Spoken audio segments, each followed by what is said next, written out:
Good evening, everyone. My name is Mike Pirro, the superintendent for Pittsburgh Schools. Would like to thank everyone for attending this evening. This is our second forum this week, and so appreciative of everyone that attends, takes time out of the summer to show up and ask questions. I'd like to give a special thank you to our Board of Education members that are here tonight. We have 3 members here tonight. I think we had 5 or 6 on Tuesday.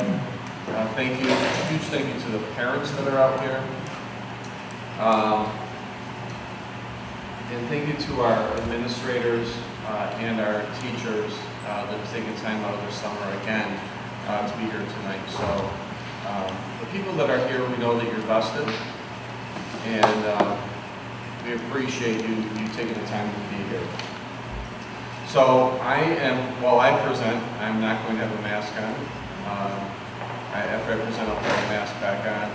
Those in the audience, if you can make sure you have a mask on, that would be wonderful.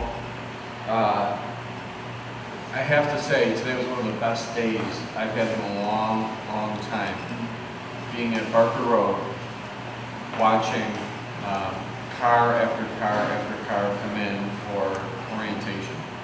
Having our parking lots full with parents and kids walking through the building was phenomenal. So we have a lot to celebrate. We have a ton to celebrate. And I think that we should be grounded in that. We should be grounded in the fact that we're celebrating coming back to school full-time, 5 days a week. We should feel really good celebrating that we're on a really good path to making our schools better, to making them more equitable, to making our culture and climate one that every student feels comfortable, safe, validated, affirmed walking in. It feels really good to be in front of everyone tonight, knowing that we're going to be off to a great start, and we have a lot to be thankful for. I'd like to just start, and I know many of you were here yesterday, or 2 days ago, with reading a portion of our vision statement, which states that our students will have the skills and competence necessary to understand and thrive in a diverse global society. During and after their time with us, they will be independent, healthy, resilient, and compassionate contributors to our community and beyond. So thinking about a vision statement, meaning that's where you want to aspire to be. So that's our end goal. Our success statement, created by our Inclusivity Advisory Committees, part of it says, diversity and inclusion is a source of pride for all PCSD members, enabling each individual to reach their fullest potential and positively influence the world. 2 amazing statements. That's our end in mind, is that we want to create students, we want to create an environment where our students can feel like they can make a difference in the lives of others and thrive in a diverse world. My expectation as superintendent and that of our Board of Education is that all of our students receive a high level of affirmation on who they are, and that all students feel valued, appreciated, respected, and never feel like they have to check their cultures and their values at the door to become someone else in order to fit in. Think about those 3 statements and what an amazing culture that feels like or will be when we reach our goal. Curriculum is one of the ways to reinforce these foundational statements and these beliefs. Tonight, our Assistant Superintendent Melanie Ward will walk you through some of the changes to our curriculum that are aligned with standards and our beliefs that we need to do more to truly create an inclusive environment. Now, this presentation will last about 44 minutes, if uninterrupted, leaving 14 to 16 minutes to answer questions. I ask that if you do have a question, please write your question on the note card, and we'll have staff collect the questions, which will be answered at the end. Questions should be focused on the topic at hand, which is our curriculum. Anyone that has any unanswered questions will be contacted with an answer. We will end promptly at 7:30 tonight, and I'll also share this with a small group, but you may see people get up around 7 o'clock and leave on this side of the room. We're kind of double booked this evening, but know that all of us are committed to this work. So I want to thank you, and it's my pleasure to introduce our Assistant Superintendent, Melanie Ward. Thank you very much. Thank you. So I'm really pleased to see you here tonight.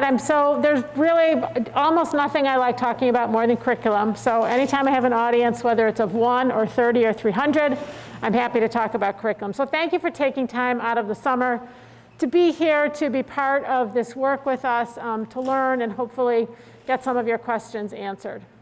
So our goals tonight are primarily to share with you information about our ELA and social studies curricula at the secondary level, to demonstrate how our work in these areas is aligned with New York State's culturally responsive sustaining education framework, and very importantly, to promote a sense of transparency and community building and communication amongst our teachers, our community members, our parents, our administrators. It's very important to me and to us that we're able to be very upfront and transparent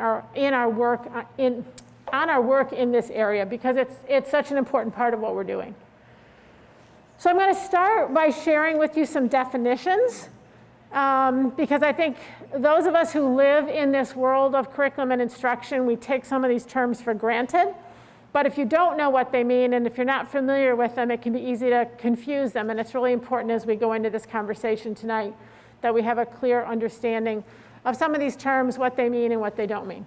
So standards are benchmarks that are given to us by New York State that we are responsible for supporting our kids in learning and being able to do. They're very broad statements, typically very high level. They give us the broad strokes of what we need to teach. In some cases, there are state assessments that are aligned to those standards that are designed to give us one measure of students' academic achievement in relation to those standards. But not all standards that come to us from the state have an assessment created by the state. Sometimes we just assess those standards on our own. But so these are the really high-level, big benchmarks handed to us that we're responsible for. Curriculum are the documents that we create locally in response to those standards. And in Pittsford, we have always, for much longer than I've been here, and I'm in my 17th year in the district, we have always created our own curriculum. We don't take curriculum from somewhere else. We don't buy curriculum off the shelf and hand it to our teachers and say, here, go teach this. These are all the lessons you need to teach. We really value the experience, the expertise of our teachers, their deep knowledge of the content, their knowledge of child development, adolescent development, and so we rely on our teachers to design our curriculum in Pittsford that is aligned with those standards that come from New York State, and also reflect what we in Pittsford value for our students. So we take those standards from the state, we think about our district mission, vision, values, our strategic initiative, and using those things together, we create the documents that then will guide instruction in the classrooms.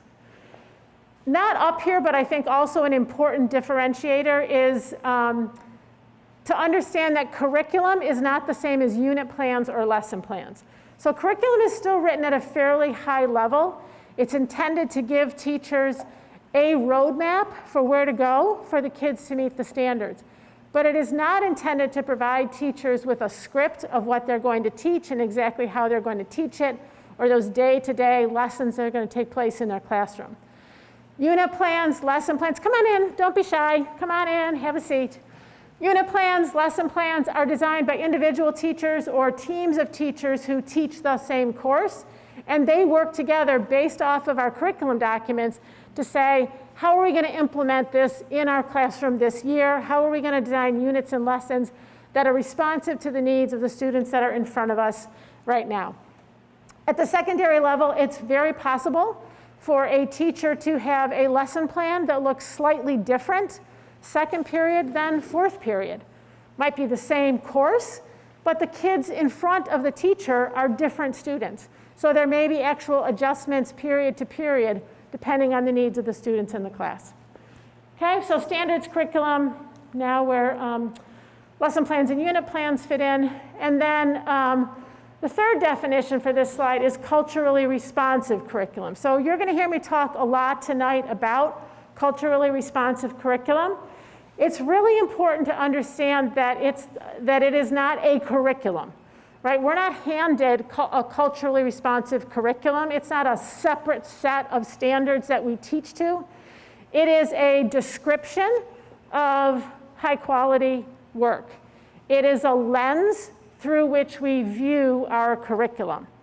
So when we think about culturally responsive curriculum, we're thinking about a curriculum, in our case designed by our teachers, for any subject area that respects learners' cultures and prior experiences.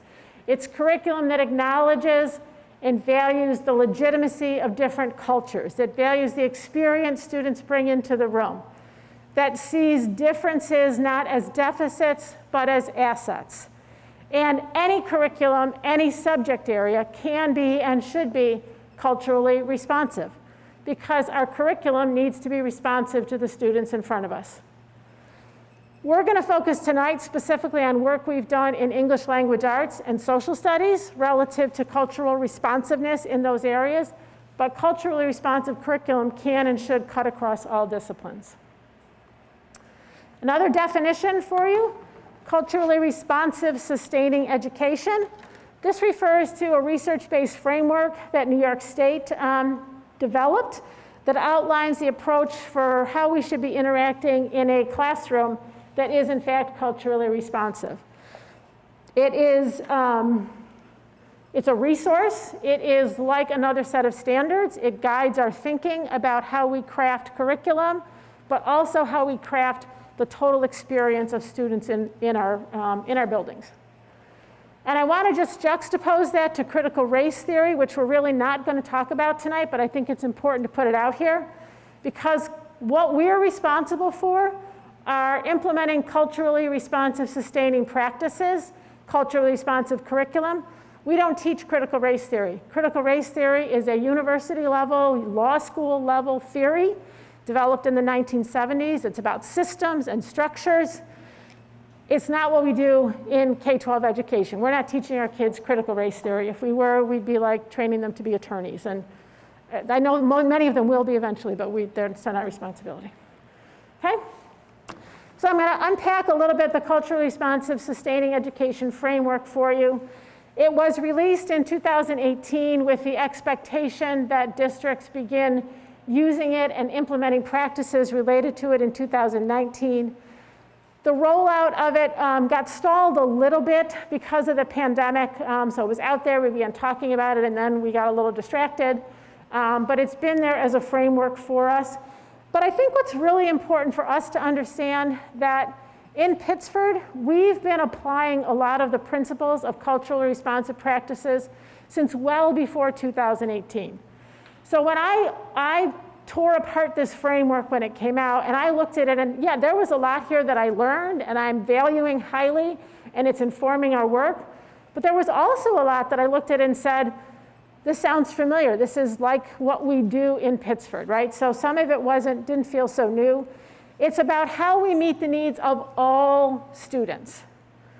All students. It's best practice for all students. It's not about one particular group of kids that come to our schools or another group of kids. It's best practice for all students. There are 4 principles outlined in the framework that, according to the framework, these are sort of the 4 pillars that need to be in place for a school district to be operating at a high level in terms of their cultural responsiveness. So first is a welcoming and affirming environment. The second is having high expectations and rigorous instruction, inclusive curriculum and assessment, and then ongoing professional learning. Those 4 principles work together to support each other and support the creation of a school environment that is in fact affirming and welcoming to all. We're going to talk specifically tonight just about the curriculum piece. We're not going to talk about the other three principles, although I would welcome the opportunity to do that at another time. But tonight we're just going to really kind of zero in on that third principle. So when I think about the qualities of a culturally responsive and sustaining curriculum, these are the qualities that are outlined in the framework and that come to mind. It's curriculum that develops critical awareness and critical thinking skills. Again, can be applied to any discipline. It's curriculum that provides tools to differentiate and scaffold learning experiences as appropriate. So it would be curriculum documents that have embedded in them tools and resources for teachers to use to be able to scaffold the instruction, support learners in achieving the goals, differentiate, provide opportunities for extensions for kids who need extensions, for more support for kids who need more supports. That would be part of a culturally responsive curriculum. It's anchored in compelling, essential questions.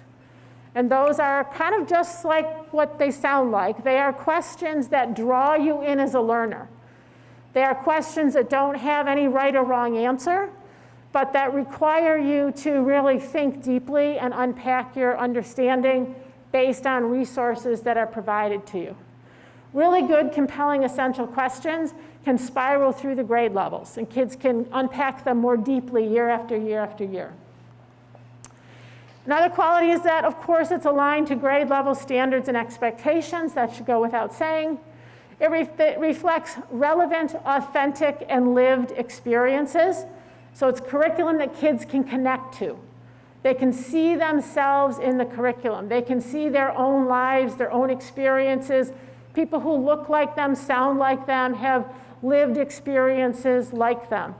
At the same time, it's curriculum that can provide kids an opportunity to learn about kids who don't look like them, who don't live like them, who come from different family structures, different backgrounds, et cetera. But it's authentic. It may be giving kids problems to solve, whether that's like a math problem or a civic action problem that's nestled right in their own school community or neighborhood, right? It means something to the kids. So they get engaged. They want to go on this learning journey with you. It includes opportunity for student voice and choice, and it embeds high-quality resources that reflect diverse cultures, voices, and perspectives, providing what's known as windows, mirrors, and sliding glass doors. Now, for the last 10 years, our curriculum design process in Pittsford has called out specifically the first 5 bullets that you see there. So long before the culturally responsive framework came to be, our curriculum work in Pittsford was always driven around critical thinking and problem solving, opportunities for differentiation, compelling essential questions, being authentic and rigorous for students, right? So none of that is new to us. We've been designing curriculum based on these criteria for over 10 years. What the framework has done and the work that we've been doing as a district has led us to is putting an increased focus on the last 2 bullets. How can we find additional opportunities in our curriculum to give students opportunity for voice and choice? And are we putting a lens on the resources that we're putting in front of our students to ensure that those resources are not only of high quality, but represent diverse voices and perspectives? So those are the 2 bullets there that have really driven a lot of the work that I'm going to share with you tonight. So if you take those principles of a high quality, culturally responsive, sustaining curriculum, and then we just lay them against qualities specific to an English language arts curriculum, these come right from the ELA standards. They are, some of them, the habits of lifelong readers and writers, and they reflect our responsibility not only to developing kids as readers, writers, speakers, listeners, and thinkers, but also to a culturally responsive approach to curriculum. Aligned with the standards, engage kids in reading often and widely from a range of global and diverse texts, opportunity for kids to self-select text, requires kids to read critically, assess validity of sources, develop an array of bias, engages kids in developing personal, cultural, textual, and thematic connections. All of those qualities are pulled right from New York State ELA standards. So again, the concept of being culturally responsive is not new here. It's been embedded in those standards all along, and the same would be true for our social studies standards and what we're looking for in high-quality social studies curriculum. Okay, so what is this starting to look like for us here in Pittsburgh, or what has it looked like for us in Pittsburgh for quite a while? I'm going to start by sharing with you some work happening at the secondary level, grades 6 through 12, in English language arts. And before I go any further, I want to acknowledge Jude Dietz, our ELA standards leader, and Nicole Berry, our social studies standards leader for secondary, are both here. And they have led a lot of this work with the members of their department. So thank you for being here. Oh, look at that. A round of applause for you. You deserve it. So starting middle school English. For years, our middle school, this is not new. For years, our English units in the middle school have been built around themes that we feel kids can connect to. So there are units, thematic units in middle school English around family, around survival, around heroes. All units that are designed to not only develop kids' reading, writing, and thinking skills, but engage them in questions that are very relevant to them, that are interesting to them, that will really draw them in. In almost every case, almost every unit includes an opportunity for kids to not only be reading and taking apart and analyzing a text that everybody in the class is reading, but then there are also choices for kids. So there are what we call book clubs in an English class, where the four of you might decide to independently read the same book together, and then you would be engaged through some protocols and some discussion. So we have lots of those book club experiences that go on in our middle school English classes. What we've done this summer, and this was really, this was the librarians and the middle school English department heads who really spearheaded this work. They came to their principals and said, we'd really like to spend some time this summer doing a diversity audit of the books that we offer kids for those book club opportunities in our English classes. So many of you have probably heard us talk as a district about the library audit that we did several years ago, where our librarians literally pulled every book off the shelf and looked at it for its diversity of authors, protagonists, setting, et cetera. Our middle school English departments this summer did that same work, working with their librarians to look at all of the books that we offer kids for those book club opportunities.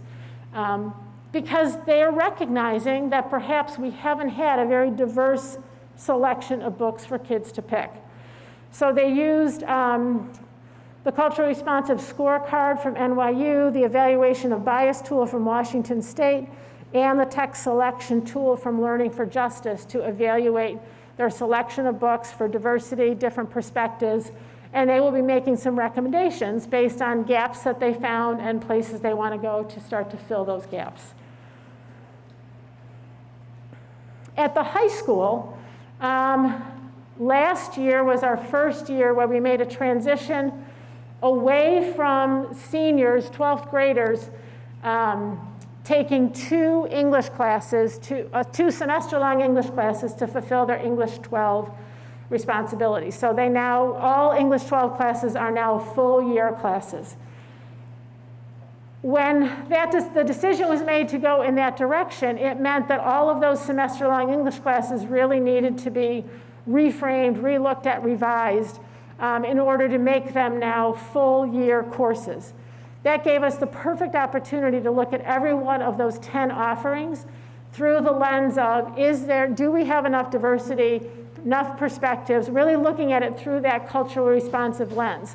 So all 10 selection, kids can pick from 10 different classes as a senior now for their English course. All 10 of them, whether you're selecting to take British literature or creative writing or public speaking, and I know those aren't exactly the right titles anymore, June, but they've worked to incorporate diverse perspectives into all of those courses, no matter what the student's taking. Every English 12 class involves a senior inquiry project now, which is a research-based project of the student's own choice. It's very tightly aligned with the commencement level standards in English language arts, but kids get to choose not only what they want to dive into deeply, but how they will present their learning. So we're building more student voice and choice in there. One of the 10 choices that are now there for seniors for an English class is a new course that is called Visibility, Investigating Race, Class, Ability, and Gender in Language and Literature. So this was a brand new course taught for the first time last year, right, and this is kind of an excerpt from the program of studies describing the course. We will seek understanding of historically marginalized groups through reading, writing, discussion, and analysis of social and cultural issues reflected in a variety of text types, including novels, nonfiction, short stories, poetry, film, and other media, et cetera. So again, kids can choose this. They don't have to take this class. They have 10 selections, 10 courses they can pick from. This is one of them. But we're really excited about really opening up this opportunity for our kids and the conversations that are coming out of that. Across all the grade levels at the secondary level, English teachers are continuing to look for additional resources, additional books, update our offerings for our students, looking again for diversity of authors, protagonists, perspectives, et cetera. Using a protocol, again, developed by Learning for Justice or the one from the NYU Culturally Responsive Curriculum Scorecard. And this is just a list of some of the most recently adopted new texts that are being embedded into our English classes.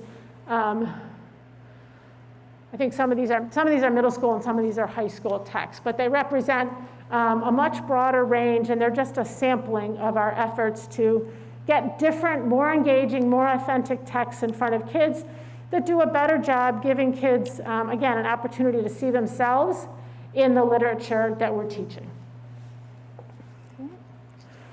I'm going to jump now to social studies and share with you some work that's being done in the secondary social studies department. So a couple of years ago, we recognized that our US history textbooks were feeling a little outdated and a little not culturally responsive, I guess is maybe the best way to put it.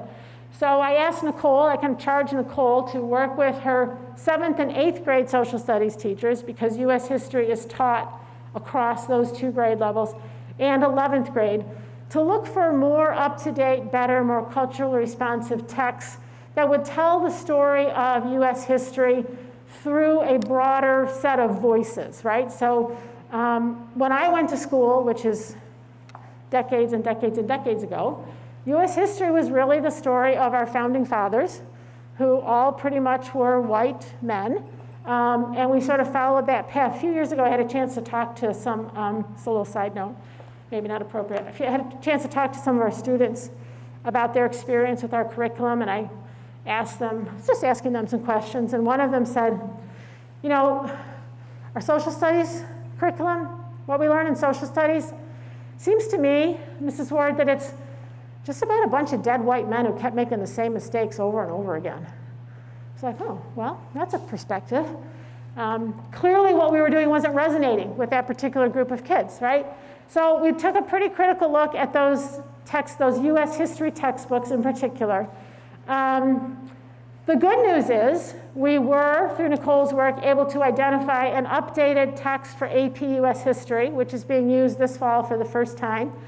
It is much more engaging to students. It still tells the story of American history. It's much more engaging. The readability is much better for kids. But it has a much broader set of perspectives baked right into the textbook. So a lot of different diverse voices, a lot of different kinds of firsthand accounts of the story of the building of our amazing nation.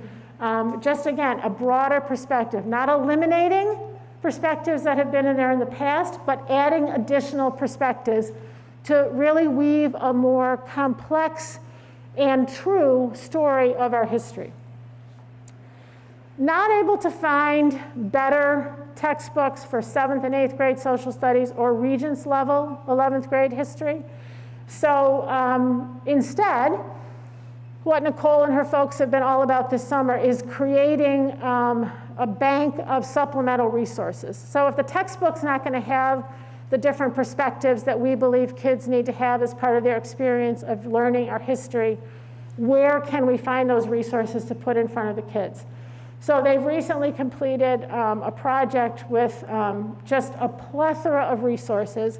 Every single unit taught in 7th, 8th, and 11th grade has additional perspectives, resources tagged to it.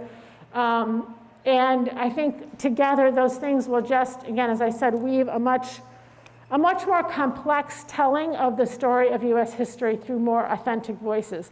So this is just a quick sampling of some of the, I mean, I'm not kidding you, like the 7th grade teachers, like they came up with 7 pages of additional resources to use with their kids. That's not to say they're going to use all of those resources, but here's a bank of resources and here are learning activities that go with them. So I just pulled a sampling so that you can see they're pulling in more stories told not only about Native Americans, but from their perspective. So I love this first one, and I'm in front of an audience, I'm not going to pronounce it correctly. So the legendary founding, it is not only the story, which I'm not even sure would be right to call a myth. There's some myth features to it, but I think there's some facts baked into it as well. I'm not going to say it because I don't want to blow it. It's a video, it's told in the native language with subtitles. I don't know how many of us have heard members of the Seneca Nation speak their native language to tell their story. And then the English is subtitled. I thought it was a beautiful video as well. We've got Teaching Hard History. We've got the Daughters of Liberty. I didn't know there were Daughters of, the Sons of Liberty. We all learn about the Sons of Liberty when we learn about the American Revolution. There were Daughters of Liberty. There were women who were actively working on America getting its independence alongside or separately from the men who were doing the same thing. I didn't know that about our history. So samples of a variety of things. The Los Angeles deportation piece is, again, a piece of history I didn't know, I'm embarrassed to admit I knew nothing about. Forced deportation of Mexicans and Mexican Americans from California during the Great Depression. Piece of history that I was unfamiliar with, I've learned a little bit. So again, just lots of additional perspectives. When I think about our history, I think about a tapestry. And I think now what we've done through the work of our social studies department is we've just added so many more textures and colors to that tapestry to really bring it to life and help more and more of our kids connect to it. So I think it's pretty exciting. We have an elective at the high school that has for probably 20 years existed, and it's been titled Minority Issues. Maybe problematic. So we're working on not only changing the title of the course, but updating the course itself. In part because, we recognized that we weren't getting a lot of enrollment. And this felt like a really important course for us to be teaching. So again, Nicole has been a very busy woman this summer, working with the folks to revise and update that course that really takes a look at not only the immigrant story that makes up America, but people of racial diversity and people of cultural diversities, and how they have not only experienced discrimination in this country, but overcome that discrimination and contributed to who we are as the American society. So it's a really neat course. And part of what makes it a fun course too is because it is an elective, the teacher has some freedom to take the kids within the parameters of the curriculum, kind of where they want to go. There's no external assessment from the state on this course, so it's a course where we can be really responsive based on the kids who are sitting in the room. We have a number of other electives in our social studies department where kids also have the opportunity to explore issues related to diversity, equity, and social justice, and I've listed them there for you. And then this year, and we're excited about this work, this has been really big work, these inquiries that we've been part of developing. And I know these have gotten a lot of play, a lot of press, if you will, so I just want to explain them a little bit. These are a Monroe County-wide project. These come out of the letter of commitment that all superintendents in the county of Monroe gave to their community a little over a year ago, saying that we have a responsibility to make sure that all students in Monroe County have a better understanding of our local history and where it connects to issues of race, diversity, and inequities. So out of that commitment spun this project.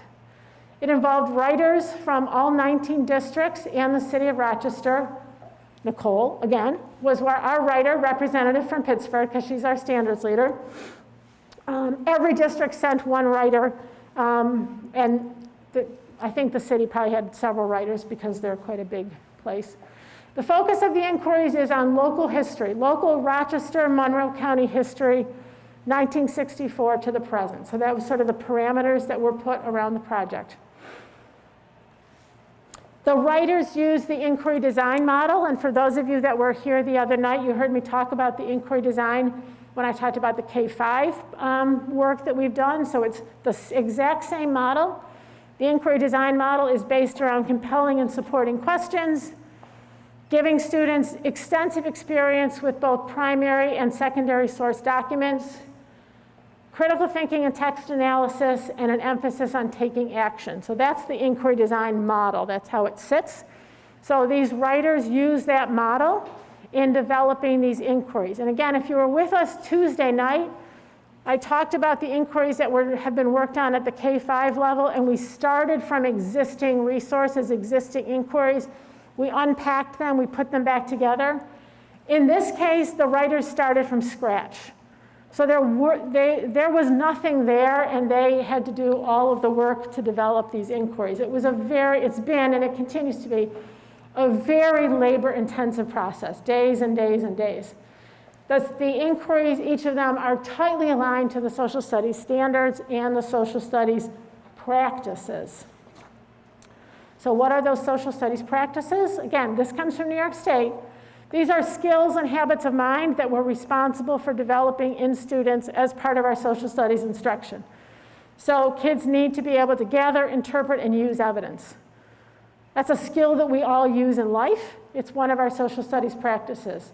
Chronological reasoning and causation, looking at how events over time are connected to one another, how one event causes leads to another. Comparison and contextualization, geographic reasoning, economic systems, and civic participation. These practices spin through social studies starting in kindergarten, right? So every teacher, elementary, every social studies teacher, these are woven into our curriculum, K-12. So at 8th grade, the inquiry that has been developed and piloted is titled How Do Words Shape History? And the focus of this inquiry is on looking at media accounts of the events that took place in the city of Rochester in July 1964 and media coverage of events that took place in the city in the summer of 2020. And the purpose of having kids look at the different media outlets' coverage of these events is not to have them decide if there was somebody who was right and somebody who was wrong. The whole purpose of this inquiry is to have kids figure out the impact of words on our perception of events. So when kids are looking at the 1964 events, they're looking at 3 different media outlets' coverage of those events, and they see that some media outlets referred to what happened there as a protest, others referred to it as an uprising, and others used the word riot. What impact do the words have on our perception of those events? And then they go through a similar experience with the events from just last summer. So they're asked to then think about the danger of a single story as they're looking at bias in the media. Social studies practices that are aligned here are gathering and interpreting evidence, chronological reasoning, causation, and civic participation. The 11th grade inquiry that has been developed and piloted, the compelling question is what explains the segregation that exists in the Rochester region? In this one, kids are given a lot of data, a lot of information. They look at redlining and restrictive covenants.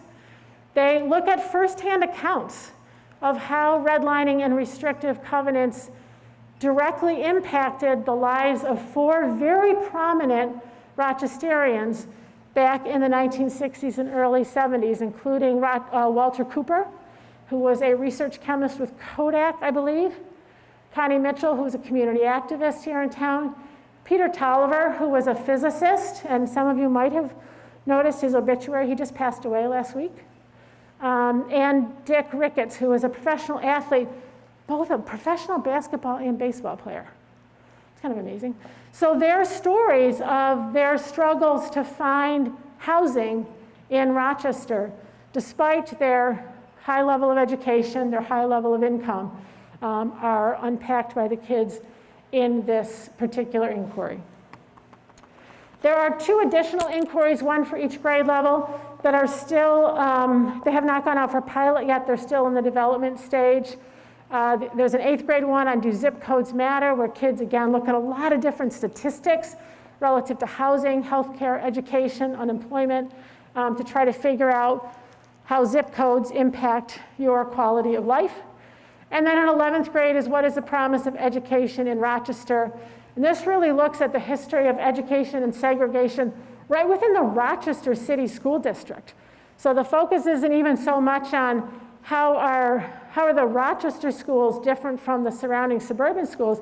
Really takes a look at some really interesting information about what was happening in the Rochester City School District in the late 60s, early 70s.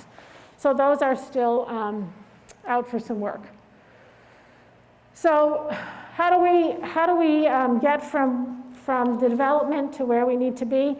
We know that our teachers need and want a lot of support in doing this work and implementing these inquiries and other new resources in their classroom. Teachers want and are asking for and need support, resources, tools to teach hard history, to facilitate challenging conversations about controversial issues in their classroom in safe, respectful, honest ways. They need to know that they have the support of their administrators in doing that work. They need to feel the support of their community in doing that work, because this is work that our kids are eager to engage in, but need support around. So we have provided lots of professional learning opportunities for our staff relative to our work in equity and diversity. Specifically this summer, we did bring in some professional development targeted to our secondary English and social studies teachers to kind of boost their toolbox a little bit, help them unpack some of their discomfort about having some of these challenging conversations in their classroom, so that they have some tools to really create that safe, welcoming, affirming environment where kids can feel free to ask hard questions and take a risk and share their thinking.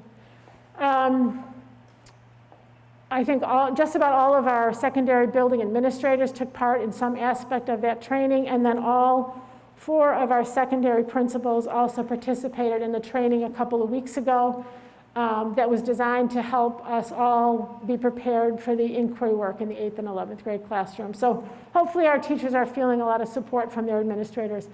There are also opportunities for collegial circles, work at department meetings. This is one of those places where I say to the teachers, you tell me what you need, we'll make sure you get it. Like, that's part of my role in the district, to support our teachers in doing this work that they want to do, that they know is necessary, but can be hard and can feel a little scary and icky sometimes, because we're asking them to go where some of them might not have gone before in terms of some of the conversations that they're having with kids.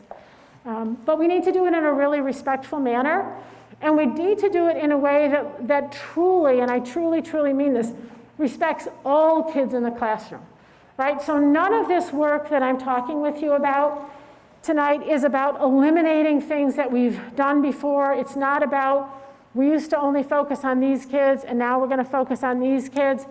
It's about expanding who we're reaching and how we're reaching them. It's about widening that umbrella, flexing ourselves and our resources so that all kids see themselves in our classrooms. All kids see themselves in our resources. All kids feel safe being who they authentically are in our classrooms. And that we are prepared to facilitate conversations between and among kids that might be challenging because we don't all agree. And that's okay. So how do we as teachers support those conversations and help kids develop the skills to hear and respect and understand other people's perspectives when it might not be a perspective that they personally have or share? All right, so that's a lot of our responsibility, particularly at the secondary level. So some resources here in case you're interested in more. And with that, we do have question cards on the tables for you. So hopefully while you've been listening, you might have jotted down a few questions. Nancy will come around and collect those. Got about 12 minutes, sorry, I'm 2 minutes short, to try to respond to some of those questions. If we don't get your question tonight, we do promise to get responses out to you. I think we'll probably put some question and answers right on the website when we mount the videos from tonight and the slides from tonight so that everybody has an opportunity to hear responses to whatever questions anybody else asked. Yes. Yes. There you go. Okay. Okay, so I'm just waiting for my Vanna White to bring me some questions.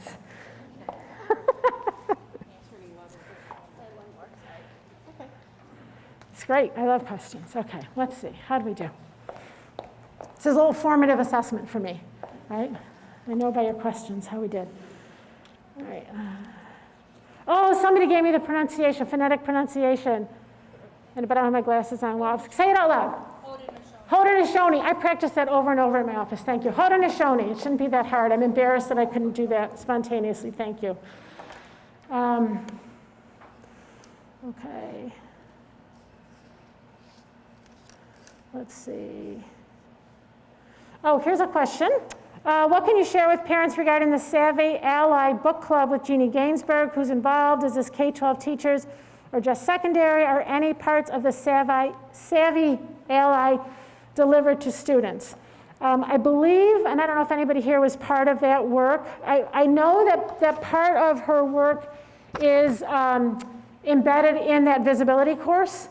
So we do use a portion of that book as part of the teaching resources in the English 12 visibility class. I believe that the book club was open to any teacher in the district, K-12. Did you do that, Jude? I haven't done it, no. I have the book, I've read it, I've worked with you before, but not that particular book. Yeah, I'm pretty sure that book club that we did was open to all. We've done a lot of work with Jeannie when she was with the Out Alliance. She came and did many sessions of training for our staff.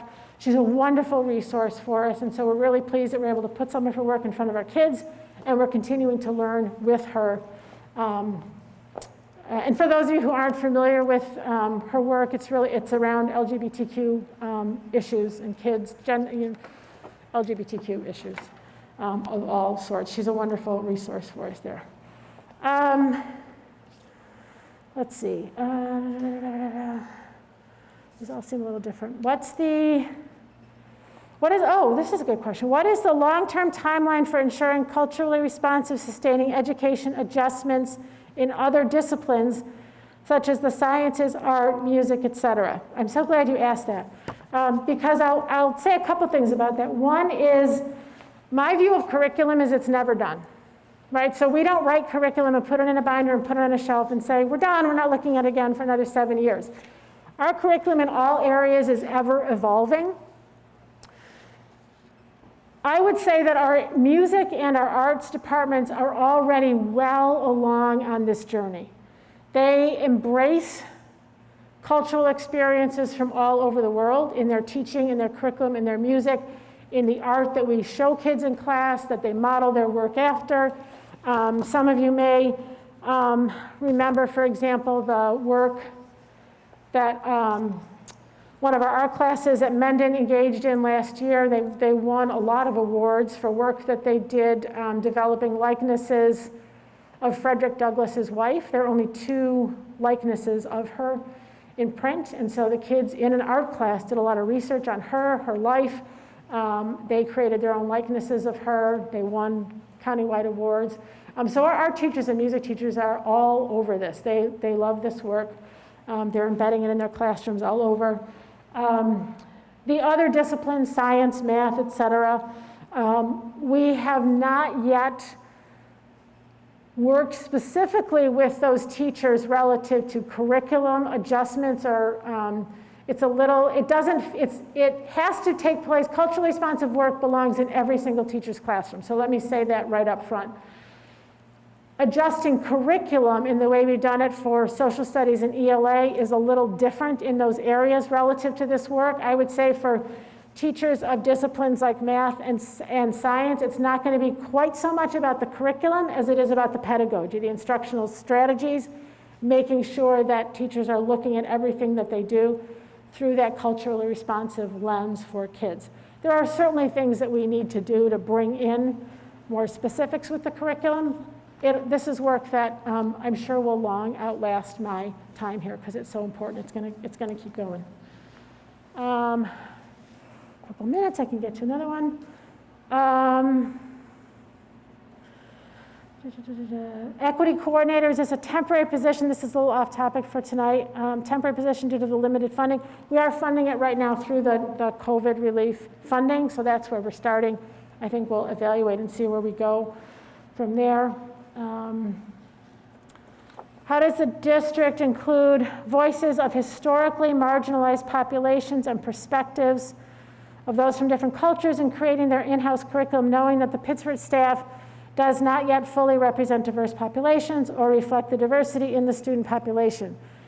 Ensuring those creating the curriculum have a variety of relevant, authentic, and lived experiences might help reveal unconscious or implicit biases that we may be unaware of in Pittsburgh. Yes, absolutely, 100%.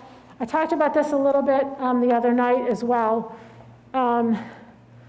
Again, because we so highly value the expertise and content knowledge of our teachers, we do develop our own curriculum, which I acknowledge leaves a little bit of a blind spot because we're not as diverse a staff as we would hope to become. So how do we get those other voices, those other perspectives at the table? One thing I would say is I am very much looking forward to when we have our equity coordinator on board to help us answer that question, help us figure out the approaches, the variety of approaches that we can use. Because, and I shared this the other night, I worry personally about a sense of tokenism or putting too much responsibility on one individual who may represent one piece of our diversity wheel and saying you're the spokesperson for that identity. I don't think I worry about what that message. So I need some time and some expertise of somebody to help think through how to do that in a healthy way that actually does broaden our perspective in an appropriate way. I will say what we have begun to do is use very purposefully tools and protocols that have been developed by experts in this field. So we are using protocols from places like the NYU TAC-D Center to help us analyze text for diverse perspectives. We are using tools from Learning for Justice to help us analyze resources before we put them in front of kids. Just the very act of learning how to use those tools helps. It's not the whole answer, but it helps because it forces the people around the table to ask a question about a resource that they might never have thought to ask before.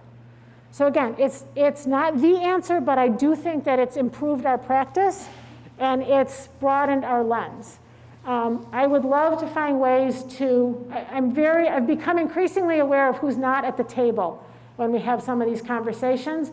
And I think as a district, we've become increasingly aware of that, and we're looking forward to ways to get the right additional people around the table to help continue to grow our lens in this area. So again, looking forward to the equity coordinator bringing some expertise. So the LA. got to that one. Yep, thank you. Are students going to be encouraged to use multiple pronouns? So kids are encouraged to be who they are. We want every kid, again, to feel comfortable and safe being who they are, being respected for who they are. So every child should feel free to identify using whatever pronouns suit that child. And we actually have a responsibility and a legal requirement to refer to a child by the pronouns that that child chooses to be referred to by. So I guess I would start there. That's part of all kids feeling safe in our schools, is they get to make that decision. We don't get to make it for them. They get to make it. Our job is to respect it, make them feel safe in that. I don't know. I guess that's it. That's, yes, kids choose. Kids are who they are. They don't choose in the sense of I'm choosing to be this or I'm choosing to be that. They choose to tell us how they want us to refer to them. And we have a responsibility to follow them where they lead us in that. Nancy, were there any other? I just want to make sure I didn't miss anything. So there was one other on this card. So that's not a question. So, okay, look, I did it, 2 minutes. Okay, it's all yours. Thank you, everybody, for your time and attention. If you have additional questions about the curriculum, feel free to send me an email. I'd love to hear from you. As I said at the beginning, one of our big goals tonight is transparency about our processes and our work. So my email is open to you. So thank you. Thank you, Melanie. Just in close, I would mention a couple things. If you could think back to high school, middle school, elementary school, I think it was, everyone has their own perspectives of what it was like, but being in, never leaving school, really, and working with middle school, high school, elementary school students, school is hard. And right now, life is hard. And there's a lot of factors we can't control with students, but what we can control is how they experience life in Pittsburgh. And a lot of this work is to help our staff, help our community, help our students understand the importance of empathy, help our students be resilient, promote a sense of civic mindedness for our students. And I love when Melanie discussed the curriculum tonight. She spoke a lot about inquiry and not having a right or wrong answer. And personally, I feel that we need to do a better job of what happens when that happens. What happens when people disagree. And that civic mindedness is a big part, I think, of getting our students ready for a global society and preparing them for their next steps. So being able to think critically, not necessarily teaching how to think, but not necessarily teaching what to think, but how to think, is going to be really important for our kids. And then secondary to that, or maybe primary, is what do we do when we disagree? And how do we handle conflict in a way that's productive? Our goal, with our end in mind, you heard our vision statement at the beginning, is we want our students to be prepared and be able and wanting to make the world a better place. And our curriculum is aligned to that. It's a lot of work. It's a lot of time from our teachers and our assistant superintendent and others. But we respect the work, we respect perspective, and we even respect people that disagree with some of the things that we may be doing. But know that we always listen, we're always open, and we want to be as transparent as we can. This has been 2 forums this week. Through the course of the school year, we will have multiple forums to discuss a lot of different things. We do want to model in any way possible how to have discussions in a respectful way. And I know if any district can do what we can. You're here for a reason tonight. It's because this work is important to you for one way or the other. And I can't thank you enough for being invested in our school districts.